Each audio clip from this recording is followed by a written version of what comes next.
Hill জান্নাহ। আল্লাহ রাব্বুল আলামিন বলছেন যারা শিরক করবে, আল্লাহর সাথে অংশী স্থাপন করবে, এদের জন্য জান্নাত হারাম। সুবহানাল্লাহ বলবেন না? এদের জন্য জান্নাত হারাম। আল্লাহর নবী সাল্লাল্লাহু আলাইহি ওয়াসাল্লামকে আল্লাহ বলছেন, হে নবী, তোমার উম্মতের 70,000 মানুষকে আমি বিনা হিসেবে জান্নাতে দেব। কত হাজার মানুষ বলেন তো? 70,000 মানুষকে আল্লাহ রাব্বুল আলামিন বিনা হিসাবে জান্নাতে দিবেন। তাদের 3টি বৈশিষ্ট্য। এক, তারা কুলক্ষণ সুলক্ষণে বিশ্বাস করে না। কুলক্ষণ সুলক্ষণ মানে, আরে আমার বড় ছেলের যখন বিয়ে দিয়েছিলাম, পুত্রবধূ এসেছিল, তখন আমার সংসারে শুধু খালি উন্নতি আর উন্নতি। আর ছোট ছেলের যখন বিয়ে দিলাম, এই ছোট বউটা যে কি কুলক্ষী, শুধু খালি ব্যবসায় ধস, বাণিজ্য ধস, জমি নেমে গেল নদীতে, ফসলে ক্ষতি হয়ে গেল। এই যে কুলক্ষণ সুলক্ষণে বিশ্বাস করলে এইবার আপনি আর 70,000-এর মধ্যে হবেন না। আল্লাহর নবী সাল্লাল্লাহু আলাইহি সাল্লাম বলছেন, আমার উম্মত 70,000 মানুষ বিনা হিসেবে জান্নাতে যাবে। তাদের 3টি বৈশিষ্ট্য। এক, কুলক্ষণ সুলক্ষণে বিশ্বাস করবে না। 2, তারা ঝাড়ফুঁক করবে না। মনে রাখবেন, ইসলামী শরীয়তে ঝাড়ফুঁক করা বৈধ রয়েছে, কিন্তু ঝাড়ফুঁকের মধ্যে অনেক শিরকি কথা রয়েছে। ছোটকালে আমি একবার এক কবিরাজ ওঝার কাছে গিয়েছিলাম, তো ঝাড়ফুঁক করার সময় এইরকম কথা বলছিল যে আইতে কাটে যাইতে কাটে, 36 কোটি দেবতার মাথা কাটে, তবু না হিলে তার মণ্ড। বলেন, এইরকম কথা যদি কেউ বলে ঝাড়ফুঁক করে, আর ইমান কি আংশিক নষ্ট হবে না পুরোপুরি? পুরোপুরি নষ্ট হবে।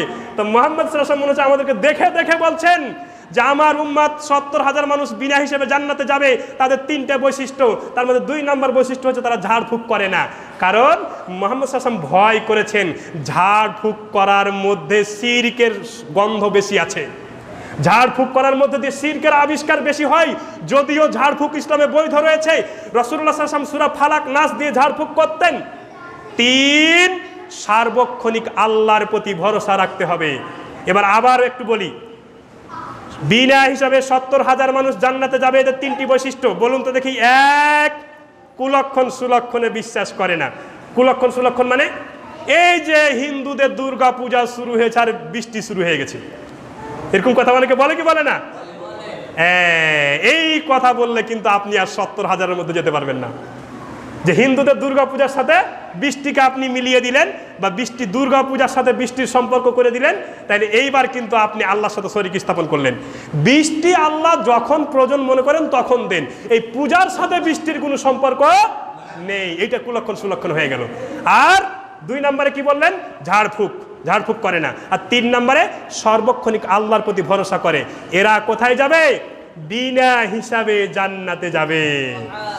সুবহানাল্লাহ বলবেন না? মনে করেন যে আপনি বাড়ি থেকে বের হয়েছেন, বের হওয়ার সময় একটা কলম নেওয়া প্রয়োজন ছিল, মোবাইল নেওয়া প্রয়োজন ছিল, মোবাইলটা নিতে ভুলে গেছেন।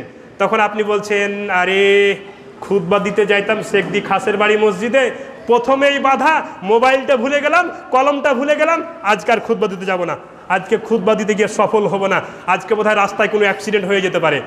এই ধরনের বিশ্বাস করা হচ্ছে কি? শিরকি বিশ্বাস।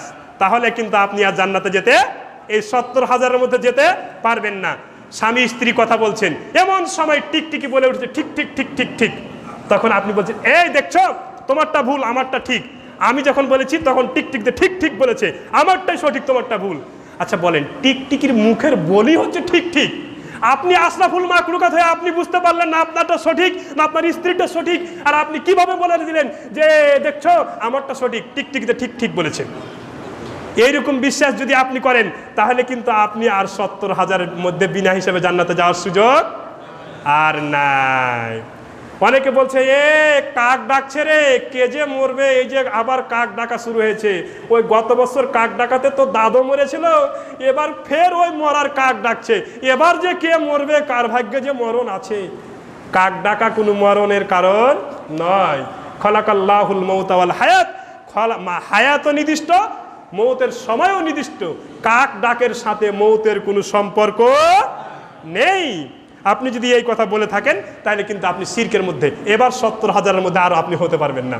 তারপর অনেক বাচ্চা, মনে করেন যে আপনি আপনার বাচ্চা পরিবার নিয়ে চাঁদপুর যাবেন, তো বলছে এই বাচ্চাটাকে একটা কপালে টিপ দিয়ে নাও, তাহলে বদনজর লাগবে না। আচ্ছা বলেন তো, ভালো মন্দের মালিক কে? আল্লাহ। ভালো মন্দের মালিক আল্লাহ। আর আপনি ভালো মন্দের মালিক বানালেন কাকে? কপালে টিপ দিলেন, তাহলে বদ নজর লাগবে না। আর নবীর সুন্নাহ কি ছিল? নবী করিম সাল্লাল্লাহু আলাইহি ওয়াসাল্লাম ছোট বাচ্চাকে কোলে নিয়ে বলতেন, আউযু বিকালিমাতিল্লাহি তাম্মা মিন কুল্লি শাইতানিন ওয়া হাম্মা ওয়া মিন কুল্লি আইনিন লাম্মা। হে আল্লাহ, এই পরিপূর্ণ বাক্য দ্বারা তোমার কাছে আশ্রয় চাচ্ছি, তুমি এই বাচ্চাকে শয়তানের কবল থেকে বাঁচাও, তুমি এই বাচ্চাকে বদনজর থেকে বাঁচাও, তুমি এই বাচ্চাকে পোকামাকড় কামড় থেকে বাঁচাও। আপনি তো নবীর শিখানো এই দোয়া জানেন না, তা আপনি কি করবেন? আপনি তো টিপি দিবেন।